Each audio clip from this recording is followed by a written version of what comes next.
Hi friends, welcome to my YouTube channel. කොහොමද ඔයාලට? ඔයාලා හැමෝම හොඳින් නැති කියලා හිතනවා.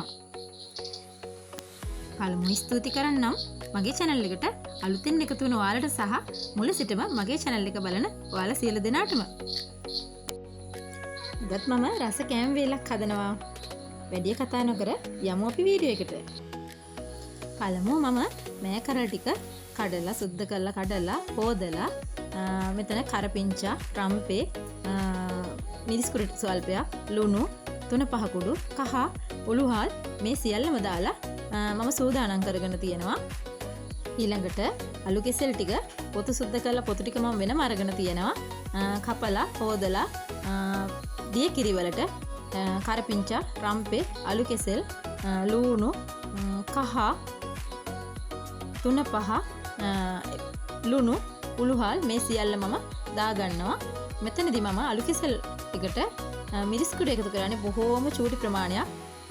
සමහර වෙලාවට මිරිස් කුඩු නොදා අම්මිරිස් විතරක් දාලා උයන අය ඉන්නවා. මම නම් මේකට මිරිස් කුඩු චූට්ටක් අර පුරුද්දට වගේ චූට්ටක් එකතු කර ගන්නවා. ගොඩක් මේක කොළ පාටට අමු 3-5 වල පාට හිටින්න තමයි අලු කෙසෙල් කරිය කිරට යන්නේ සැරගන්නේ අමු මිරිස් වලින්. ඉතින් ඔයාලා හදන විදියත් මට කමෙන්ට් කරන්නකෝ. මේ මම හදන විදිය. අලු කෙසෙල් ටික කපලා දිය කිරියකටමයි දාගන්නේ. නැත්නම් කහට පිපෙනවා. මගේ channel එක බලන අලුතෙන් උයන් ඉගෙන ගන්න දුවල පුතාලටයි මේ පණිවිඩය.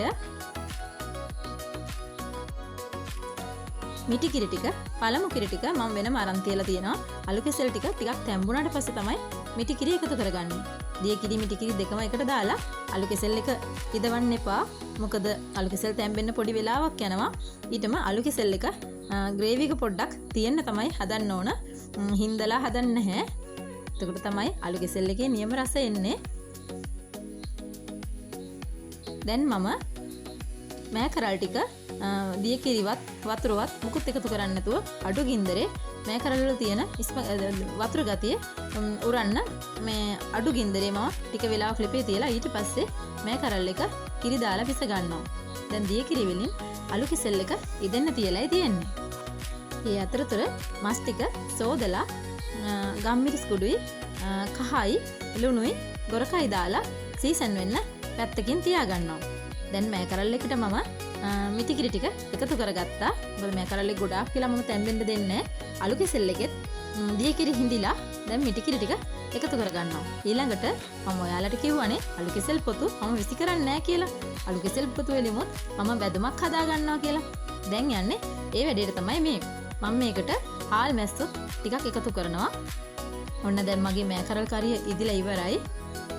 ගානට ගොඩක් ඉස්ම හිටින්නේ නැති වෙන්න මේ කරල් කරිය හින්දලා උයාගත්තා. මොකද අලු කෙසෙල් එක හොදි තියලා හදන නිසා. දැන් අලු කෙසෙල් එකටත් මිටි කිරි ටික එකතු කරගත්තා. මිටි කිරි දාලා හැඳි ගාමින් නටව ගන්න ඕන. මොකද නැත්තම් කිරි කැටි ගහනවා. දැන් මම හාල් මැස්ස ටික සෝදලා පිරිසිදු කරගෙන තෙල් වල දාලා හාල් මැස්ස ටික ටිකක් බැද ගන්නවා. හාල් මැස්ස බැදලයි මම මේ අලු කෙසෙල් පොතු බැදුම හදන්නේ.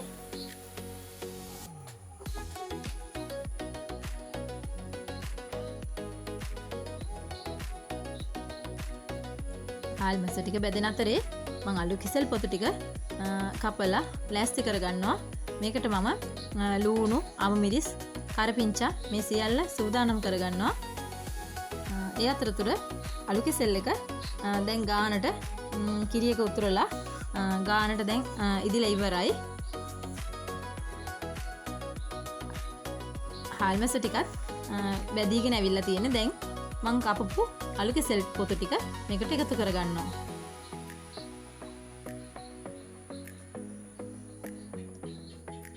ඒ ටිකත් පොඩ්ඩක් කලවම් කරලා යන්තම් බැදෙන්න ඇරලා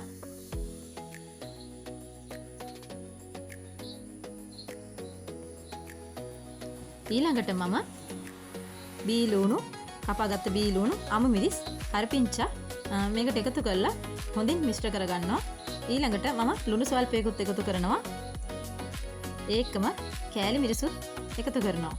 මේ සියල්ල එකතු කරලා මේ ටික හොඳින් කලවම් කරලා පොඩ්ඩක් තැම්බෙන්න තියලා ගන්න තමා තියෙන්නේ. ඔයා මේ අලු කෙසෙල් පොතු බැදුම හදලා තියෙනවා නම් කමෙන්ට් කරන්නකෝ.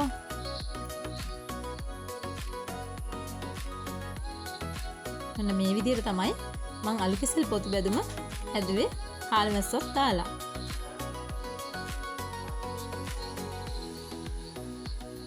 අඩු ගින්දරේ වතුර මුකුත් එකතු කරන්නේ නැහැ තැම්බෙන්න. අඩු ගින්දරේ තමයි මේක මලව ගන්නෙ. දැන් අලු කෙසෙල් කරිය හදලා ඉවරයි. ඊළඟට අනිත් ලිපේ මම සීසන් කරගත්ත මස් ටික උයා ගන්නවා. තෙල් ටිකක් රත් වෙන්න තියලා කරපිංචාරාම්පේ ඒ සියල්ල බැදීගෙන එනකොට මම අර මස් එක සූදානම් කරගත්ත මස් එක ඒකට දාලා හොඳින් කලවම් කරගන්නවා.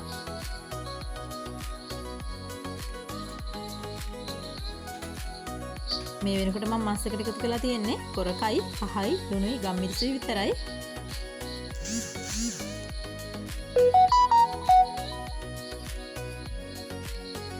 හැමදාම එකම විදියට උයන්නේ නැතුව අපි උයන විදිය වෙනස් කරලා ඉවම රසත් වෙනස් වෙනවා කෑම වල.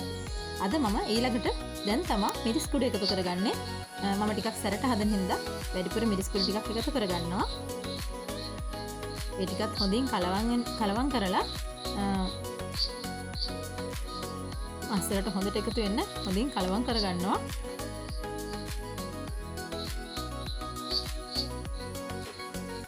තෙල් වලින් ටිකක් මෙහෙම කලවම් කරනකොට තෙල් වලින්ම ටිකක් මේ මිරිස් ටිකක් වැදෙනවා.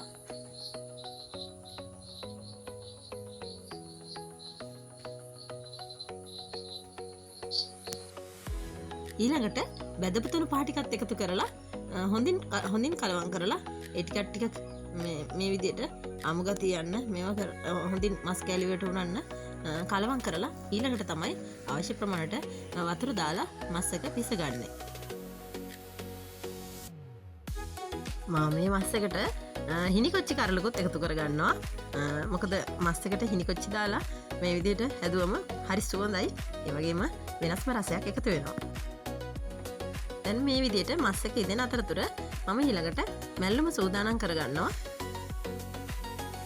මේ විදිහට පොල් ගාගෙන මේ විදිහට මම රැෂන් කොළ සම්බෝලයක් තමයි අද හදන්නේ.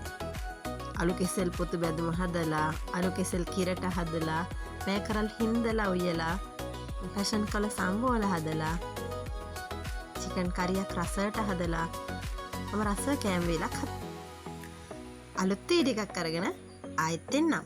මම චමිලා.